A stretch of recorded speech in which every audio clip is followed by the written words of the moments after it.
जय श्री कृष्ण भक्तों। भक्तों, किस प्रकार से लक्ष्मी जी ने राजा बलि को, दैत्यराज बलि को बांधी थी राखी। एक बार देवता और दानवों में 12 वर्षों तक युद्ध हुआ, लेकिन देवता जीत नहीं पाए। इंद्रदेव अपनी हार के डर से दुखी होकर देवगुरु बृहस्पति के पास गए। उनके सुझाव पर इंद्र की पत्नी शची ने श्रावण शुक्ल पूर्णिमा के दिन विधि विधान के साथ व्रत करके रक्षा सूत्र तैयार किया। इसके पश्चात उन्होंने इंद्र की दाहिनी कलाई में रक्षा सूत्र बांधा और समस्त देवताओं की दानवों पर विजय हुई। यह रक्षा विधान श्रावण मास की पूर्णिमा को संपन्न किया गया। इसी तरह महाभारत काल में कृष्ण और द्रौपदी का एक वृत्तांत मिलता है। जब कृष्ण ने सुदर्शन चक्र से शिशुपाल का वध किया था, तब उनकी तर्जनी जख्मी हो गई थी।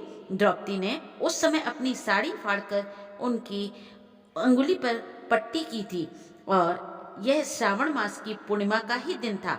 श्री कृष्ण के बाद में द्रौपदी के चीरहरण के समय उनकी लाज बचाकर भाई का धर्म निभाया था। इसी तरह बहुत पहले की बात है, भगवान विष्णु एक कठिन परिस्थिति में फंस गए थे। उन्हें अपने भक्त प्रहलाद के पोते और असुरों के राजा बलि के द्वारपाल के रूप में खुद को छिपाने के लिए मजबूर होना पड़ गया था। भगवान विष्णु के लंबे समय तक घर से दूर रहने पर उनकी पत्नी देवी लक्ष्मी चिंतित हो गईं। लक्ष्मी ने विष्णु का पता लगाने के लिए पृथ्वी पर जाने का फैसला किया। वह एक ब्राह्मण स्त्री का अवतार लेकर राजा बलि के पास गईं। उससे कहा, मेरे पति काम से कहीं दूर चले गए हैं, क्या मैं आपके यहाँ शरण ले सकती हूँ? राजा बलि ने देवी लक्ष्मी का बहुत ध्यान रखा। वह यह बिल्कुल नहीं जान पाया कि ब्राह्मण महिला वास्तव में एक देवी है। पूर्णिमा के दिन लक्ष्मी ने बलि की कलाई पर राखी बांधी और साथ ही उसकी सुरक्षा के लिए प्रार्थना की। यह देखकर बलि अभिभूत हो गया।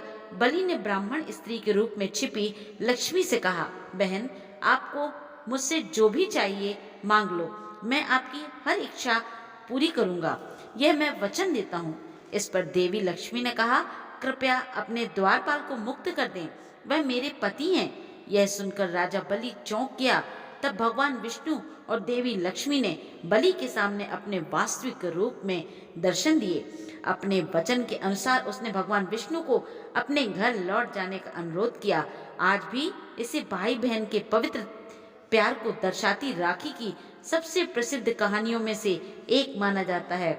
इसलिए कई जगहों पर अपनी बहन के प्रति बलि की भक्ति को दर्शाने के लिए राखी के त्योहार को बलेवा के नाम से भी जाना जाता है। रानी कर्णावती और हुमायूं की कहानी भी बहुत प्रचलित है। यह उस जमाने की बात है जब देश के राजा महाराजा बात बात पर युद्ध करने के लिए तैयार हो जाया करते थे। तब चित्तौड़ पर बहादुर शाह ने हमला किया। रानी कर्णावती के पास इतनी सैन्य शक्ति नहीं थी कि वह अपने राज्य की रक्षा कर सके। तब उन्होंने हुमायूं को राखी भेजकर और मदद के लिए प्रार्थना की। राखी तो हिंदुओं का पर्व है और हुमायूं मुस्लिम था, लेकिन उसने राखी का मान रखा और कर्णावती को बहन मानकर उसकी मदद करने का फैसला ले लिया। और उसने आक्रमणकारियों को हराकर पूरा शासन रानी कर्णावती के बेटे विक्रमजीत सिंह को सौंपा। तो इस प्रकार से आपने सुना कि रक्षाबंधन की ये सभी पौराणिक कथाएं थी। जय श्री कृष्ण भक्तों।